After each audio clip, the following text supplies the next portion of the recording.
धरती वही है, लेकिन इंसान हर दिन बढ़ते जा रहे हैं। सवाल ये नहीं कि हम कितने हैं, सवाल ये है कि क्या हमारी धरती अब और बोझ उठा पाएगी। मैं चाहता हूं कि आप सब इस स्क्रीन की फोटो ले लें, ये आपके दिलो दिमाग पर बात छप जानी चाहिए। कोई चैनल दिखाए ना दिखाए, आप पूरी दुनिया को दिखाइए।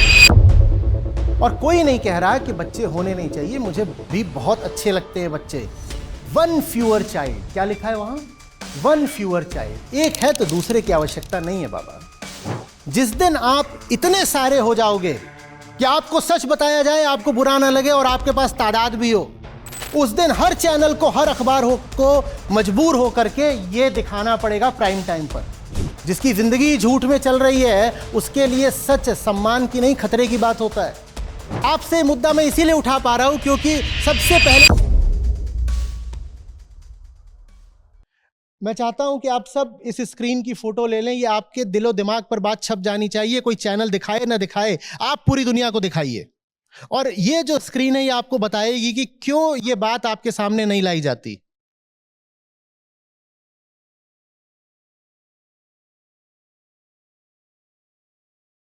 आपसे बोला जाता है क्लाइमेट चेंज रोकने के लिए घर में 2 कार की जगह 1 कार रखो। कितना फर्क पड़ना है उससे? कितने टन कार्बन डाइऑक्साइड, ये जो आंकड़े हैं ये टन्स ऑफ कार्बन डाइऑक्साइड है, ऊपर लिखा है TCO2 पर ईयर। प्रतिवर्ष कितने टन कार्बन डाइऑक्साइड बचा लोगे अगर 1 कार कम भी कर दी तो? कितना है? नंबर 2 बोलो जल्दी। और ये तो तब है जब कार कम कर दो। आपको बार बार बोलता है ईवी ईवी ईवी आ गया, ईवी पर जाओ। ईवी पर जाने से 2.4 से भी कम होगी बचत। आपसे कहा जाता है देखो फ्लाइट में कम चलो, जहां पे भी हो सके संभव ट्रेन से चले जाओ, बाय रोड और बाय रेल। कितना बचा लोगे? कितना बचा लोगे? ये सारी बातें हमें फिर भी सुनने को मिल जाती हैं। चैनल क्लाइमेट चेंज की मुद्दे की चर्चा ही नहीं करते। अगर चर्चा करते भी हैं तो ये सब बातें होती हैं। स्कूलों में भी ये सब बातें होती हैं। कौन सी बातें? नंबर 1 को छोड़ के नंबर 2 से लेके नंबर 10 तक की बातें, सारी बातें कर दी जाएंगी। Listen kids, we should recycle plastic. पहला सवाल यह, क्यों किड आया? क्यों? जिस किड को यह बात बतानी पड़ रही है, वो जो पहली बात है कोई आपको कैसे बता दे? क्योंकि हमारी तो संस्कृति यही है कि घर माने घोंसला और घोंसला माने अंडे। कोई कैसे बता दे कि 1 से नहीं 2 चाहिए, 3 चाहिए, 5 चाहिए? आप ये नीचे की जितनी चीजें लिखी हैं सब कर लो। रिसाइकलिंग रिसाइकलिंग आप चारों तरफ पढ़ रहे होते हो, वो कुछ भी नहीं है, मोरल व्हाइट वॉशिंग है। ताकि आप अपने आप को एक मोरल दिलासा दे सको कि मैं भी क्लाइमेट चेंज के लिए कुछ करता हूं। मैं क्या करता हूं? मैं रिसाइकलिंग करता हूं। इतना बड़ा बड़ा लिख देते हैं लोग, everything here is recycled. The answer is so what? So what? Recycling can make only that much of difference. क्या कर लोगे रिसाइकलिंग करके? इसलिए कोई नहीं बात करना चाहता क्लाइमेट चेंज की, क्योंकि हमारी संस्कृति में सिखा रखा है कि महिला का जीवन सार्थक ही तभी है जब वो कम से कम 2-4 बच्चे पैदा कर दे। ये जो चीज है ना, बच्चों की हवस, ये है क्लाइमेट चेंज। इसलिए इसकी कोई बात नहीं करता। और आप कुछ कर लो, नीचे वाले काम आप कितने भी कर लो, वो ऊपर वाला काम अगर नहीं कर रखा, आप बोलो मेरे 2 बच्चे हैं और मैं क्लाइमेट एक्टिविस्ट हूं, गो टू हेल। क्या तुम्हारा क्लाइमेट एक्टिविज्म?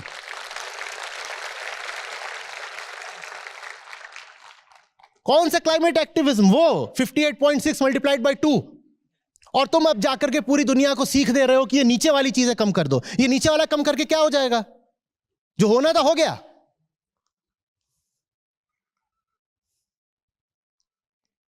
मैं ये बात बताता हूं तो ऐसे ऐसे सूरमा है, वो बोलते हैं हिंदुओं की आबादी कम कर रहा है, अब देश में मुसलमान छा जाएंगे सारे। भाई हिंदू मुसलमान की बात नहीं है, पृथ्वी ही नहीं बचेगी। जब यहां मनुष्य प्रजाति ही नहीं होगी तब कर लेना हिंदू मुसलमान।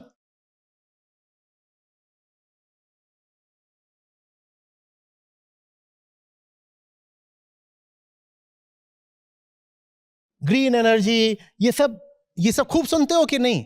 मैं आपको बोल रहा हूं वो सब पाखंड है। वो जितनी बातें आप क्लाइमेट चेंज मिटिगेशन के नाम पर सुनते हो सब पाखंड है। उनसे बस इतना अंतर पड़ना है, इतना।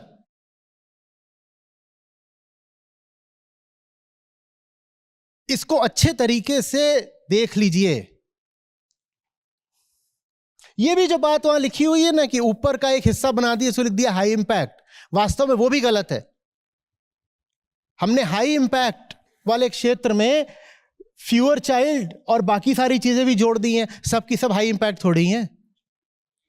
जो ऊपर वाली चीज है वही है, एक साधे सब सधे यहां भी है। वो ऊपर वाला काम कर दो, नीचे वाले कामों की कोई जरूरत ही नहीं रहेगी।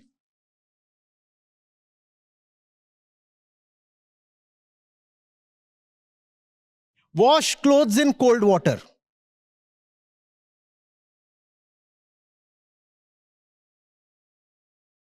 ये क्लाइमेट चेंज मिटिगेशन चल रहा है। और ये कह करके हम अपने आप को प्रमाणित कर लेते हैं कि हम भी एक जागरूक नागरिक हैं। हम भी देखो क्लाइमेट चेंज के प्रति सेंसिटिव हैं। कैसे? मेरे यहां जो काम करने वाली बाई आती है, मैं उसको गर्म पानी नहीं करने देती, मैं तो ठंडे में धो, तू ठंडे में धोएगी। ये मेरा क्लाइमेट की तरफ योगदान है। Wash clothes in cold water. जब भी पाखंड शब्द आता है तो वो आमतौर पर हम उन लोगों की तरफ लगाते हैं जो धार्मिक है ना। कोई धार्मिक काम कर रहा हो उसको बोल देंगे पाखंडी, पाखंडी, पाखंडी। सबसे बड़ा पाखंडी आम संसारी होता है। ये है पाखंड। किसी धार्मिक आदमी को देख लो तो बहुत आसान हो जाता है बोलने के लिए, अरे वो देखो गीता पढ़ रहा है वो पाखंडी है, अरे वो देखो वो सफेद वस्त्र धारण करता है वो पाखंडी है, अरे वो देखो वो शिखा धारण करता है या कुछ और करता है उसको पाखंडी बोल दोगे। पता नहीं वो पाखंडी है कि नहीं, हो सकता हो ना हो, लेकिन आम आदमी तो निश्चित रूप से पाखंडी है। वो आदमी जो बोले कि मैं बाकी ये सब काम किया करता हूं, मैं हाइब्रिड चला रहा हूं, मेरे 3 बच्चे हैं और मैं हाइब्रिड चला रहा हूं, तीनों बच्चों को हाइब्रिड में लेके जाता हूं कार में, वो सबसे बड़ा पाखंडी है।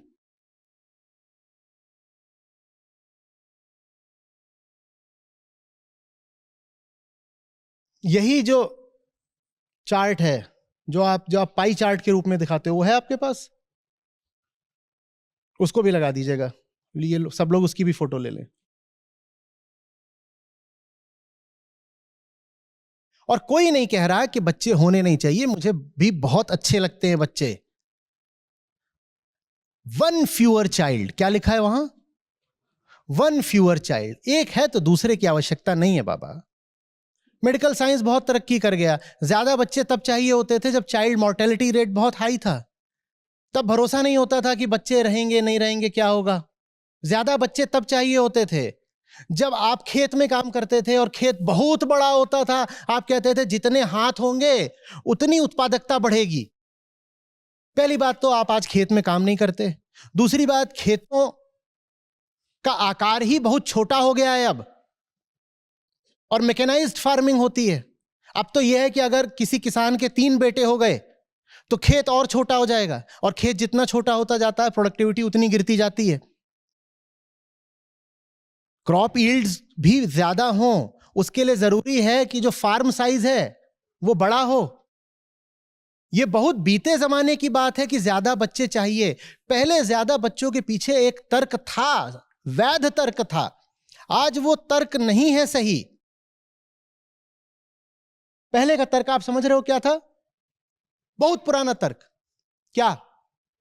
खेती करते हैं भाई, जितने हाथ उतनी उत्पादकता। आज पहली बात तो आप हाथ से करते हो क्या?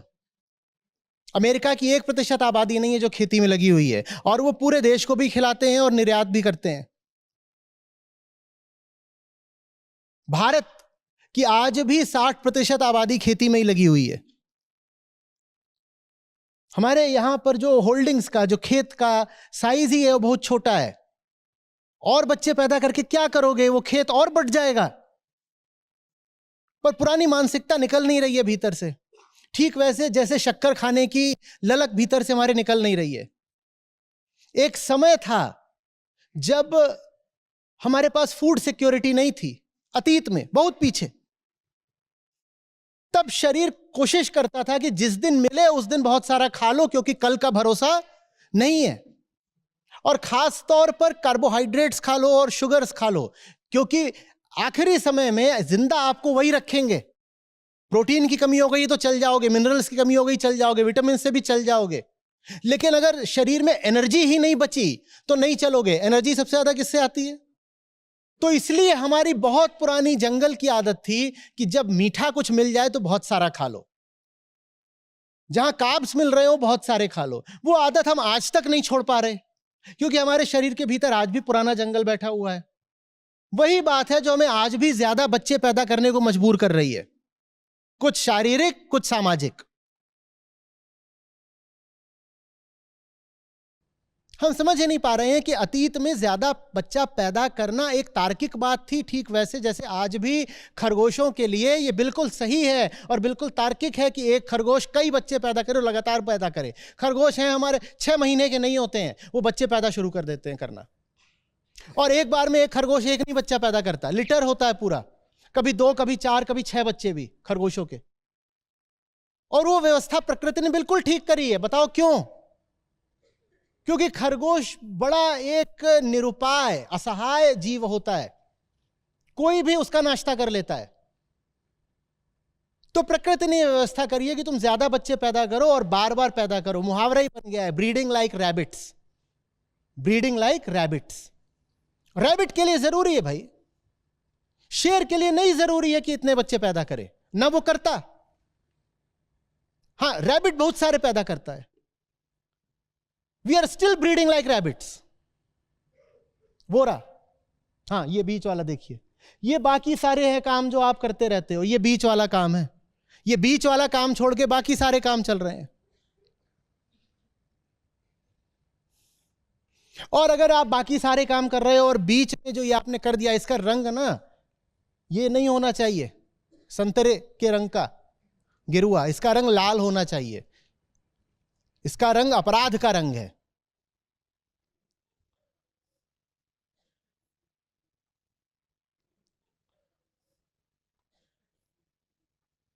तीन श्रेणियां होनी चाहिए बस, जो अपने आप को किसी ऊंचे लक्ष्य में डुबो सकें।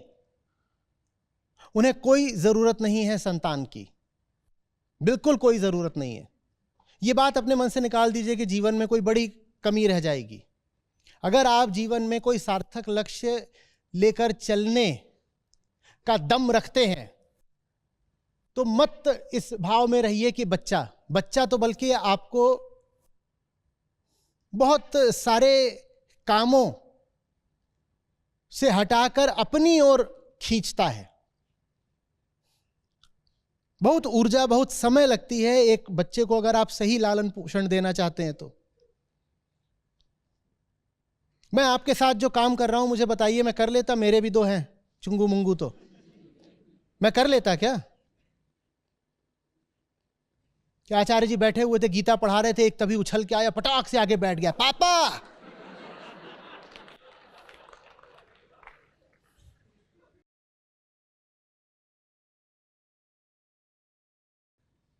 और टेबल पे बैठा हुआ है, और मैं आप लोगों से कह रहा हूं देखिए अब तो ऐसा आपके घर में होता है, मेरे घर में भी होता है। फिर पढ़ लीजिएगा गीता, फिर आ चुका मैं आपके काम। तो जो पाते हो कि वो जान गए हैं कि जिंदगी कैसे जीनी, उन्हें तो कोई जरूरत ही नहीं है। जो दंपति हैं जिन्हें लग रहा है कि अब ब्याह करा है, बच्चा होना चाहिए, एक संतान पर्याप्त होनी चाहिए, एक संतान पर्याप्त होनी चाहिए।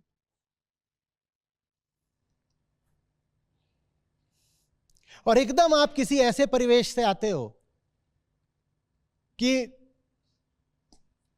पूरे कुनबे में और अपनी पूरी परंपरा में सब पीढ़ियों में औसतन 6.2 संतानें पैदा हुई हैं हर जोड़े के द्वारा। बोले कि आप क्या बोल रहे हैं, हमारे पिताजी तो 9 भाई बहन थे, हमारी माताजी 11 संतानों में 8वीं थी, आप क्या बोल रहे हैं? कुछ लोग बोलते हैं कि साहब हमारा धर्म मजहब ऐसा है कि हमें तो ज़्यादा, हमें कहा जाता है कि बच्चे मत रोकना, बच्चे सीधे ऊपर से आते हैं। कुछ लोग कहते हैं हम ऐसे क्षेत्रों से आते हैं, ग्रामीण क्षेत्र है जहां पर सबके ज़्यादा औलादे होती है, तो हमसे भी कहा जाता है कि बच्चे ज़्यादा करना। उनको मैं कह रहा हूं अगर इतनी मजबूरी है तो 2 कर लो यार। बहुत बहुत दिल पे पत्थर रख के कह रहा हूं कि इतनी मजबूरी है तो 2 कर लो।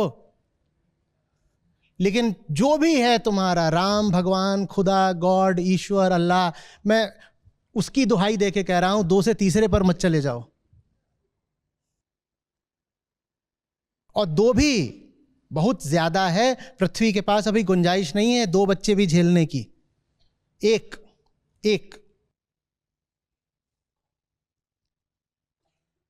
भीतर अगर इतना ज्यादा भाव है मातृत्व का, इतनी ज्यादा अगर पैटर्नल या मदरली इंस्टिंक्ट्स हैं, तो देखभाल करो ना, प्रकृति की करो, पर्यावरण की करो, पशुओं की करो, इतने अनाथ बच्चे हैं उनकी करो, इतने वृद्ध हैं उनकी करो, इतने बहके हुए लोग हैं उनकी करो। इस समय तो पृथ्वी पर ऐसा कुछ भी नहीं है जो देखभाल और सहायता न मांग रहा हो। तो आप कहें कि but what about my instincts to nurture, to nourish. Apply your instincts in a wider वे।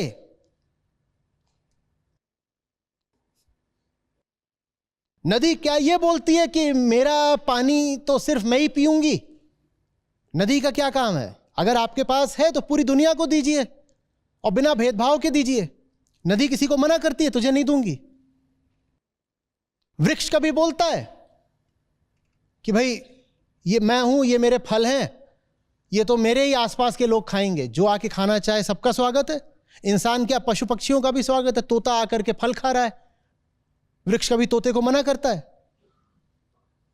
आपको अगर देने की ललक है तो पूरी दुनिया आपसे मांग रही है कि हां आओ, हमें सहायता दो, हमें प्रकाश दो, हमारी मदद करो। ये क्या तरीका है कि मैं अपने ही शरीर से बच्चा पैदा करूंगा तभी कुछ बात बनेगी? और कैसे पृथ्वी झेलेगी भाई? हम 800 करोड़ लोग हैं पृथ्वी पर। 2040-2050 तक हम 1100 करोड़ हो जाएंगे।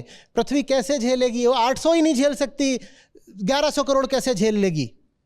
आपको मालूम है हम जितना कंजम्पशन अभी ही करते हैं उसके लिए भी कई पृथ्वियां चाहिए, और जितना हम करना चाह रहे हैं उसके लिए 15 पृथ्वियां चाहिए। जो हमारे अरमान हैं, हम सबके पास अरमान है ना जीवन में भाई, प्रोग्रेस करने का, भाई लाइफ में तरक्की मांगने का। आपके अरमान अगर सार्थक हो गए तो 15 पृथ्वियां चाहिए आपके अरमान पूरा करने के लिए। हर आदमी जो कुछ चाह रहा है लाइफ में, होता ना, लाइफ में ड्रीम्स होने का, फाइट फॉर योर ड्रीम्स करके दिखाने का। ये जो आपकी ड्रीम्स हैं अगर आपने सचमुच करके दिखा दी तो राम बचाए, कुछ नहीं बचेगा फिर। पृथ्वी भी बस इसलिए बची हुई है क्योंकि आपके जो सपने हैं वो साकार नहीं होते। यहां जो स्कूटी पे चल रहा है वो कह रहा है मुझे 8 व्हीलर चाहिए, जिसके घर में 2 फ्रिज है वो कह रहा है मुझे वो उतना कुतुब मीनार जितना फ्रिज चाहिए, वो भी 4। करोगे क्या? खुद बैठोगे उसमें, मकबरा बनाओगे उसमें अपना, क्या करोगे?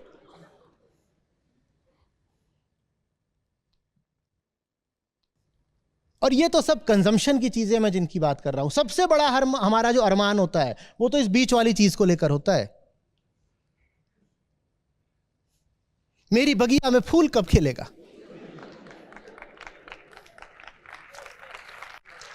ना ना ना, मेरी बगिया नहीं होता इतना, तो फिर भी आपकी पीढ़ी समझदार हो रही है। बिटिया तेरी बगिया में फूल कब खिलेगा? दीदी वो बगिया नहीं है, वो यूटेरस वो कहलाता है। और मेरे पास उसके अलावा एक ब्रेन भी है। शरीर में वही नहीं होता है, यहां भी कुछ होता है ना। तुम मेरी पूरी हस्ती को मेरे यूटेरस से ही बांध दोगी, मेरी बगिया। इसका क्या करें? ये किस लिए है? ये किस लिए है? इसको तो लेकर कभी नहीं पूछते कि इस बगिया में फूल कब खिलेगा। भाई सहस्त्रार यही होता है। वो जो दादी है वो कभी पूछती नहीं कि ब्रह्मरंध्र कब खुलेगा।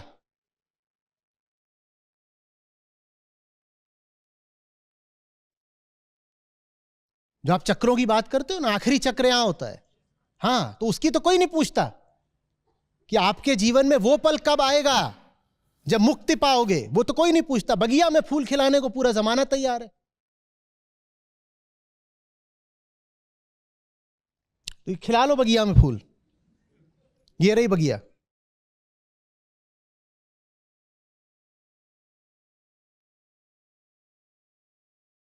समझ में आ रही बात, मीडिया ये मुद्दा क्यों नहीं उठाता?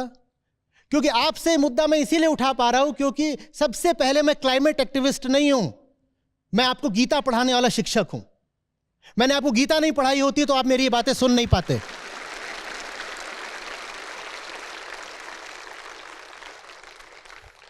चूंकि आपने गीता पढ़ी है इसीलिए आपका मन, आपका विवेक इस स्तर पर आ गया है कि आज मैं आपसे सच्चाई बयान कर रहा हूं तो आप सुन पा रहे हो, आप सजग हो पा रहे हो, आपको बुरा नहीं लग रहा।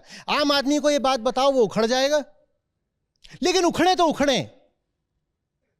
जब सब कुछ जलने ही जा रहा हो, बर्बाद होने जा रहा हो, तो हम ये परवाह करें क्या कि सच्चाई से बुरा किसको लग जाएगा? साहब आप कल बचोगे ही नहीं बुरा मानने के लिए भी।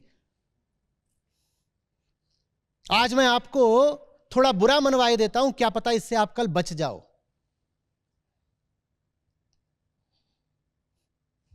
जाकर के जितना हो सके इस बात को आगे बढ़ाइए, प्रचार करिए, बेखौफ होकर के। क्या ऐसा डर रहे हो?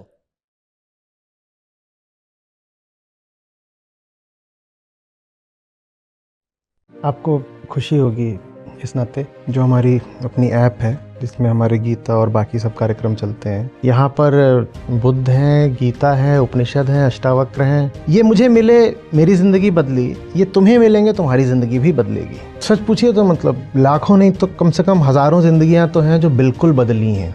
2 लाख से अधिक गीता प्रतिभागियों के साथ जुड़े आचार्य प्रशांत ऐप पर पहला महीना बिल्कुल फ्री गीता मिशन का पूरा एक्सेस। ऐप पर आपको मिलेंगे नियमित लाइव सत्र, हर दिन आचार्य प्रशांत के विशेष संवाद, गीता कम्युनिटी का एक्सेस, गीता परीक्षा, चयनित समाचार, ऑडियो बुक्स, कोट्स और भी बहुत कुछ। गूगल प्ले स्टोर या एप्पल ऐप स्टोर पर आचार्य प्रशांत सर्च करें और अभी डाउनलोड करें।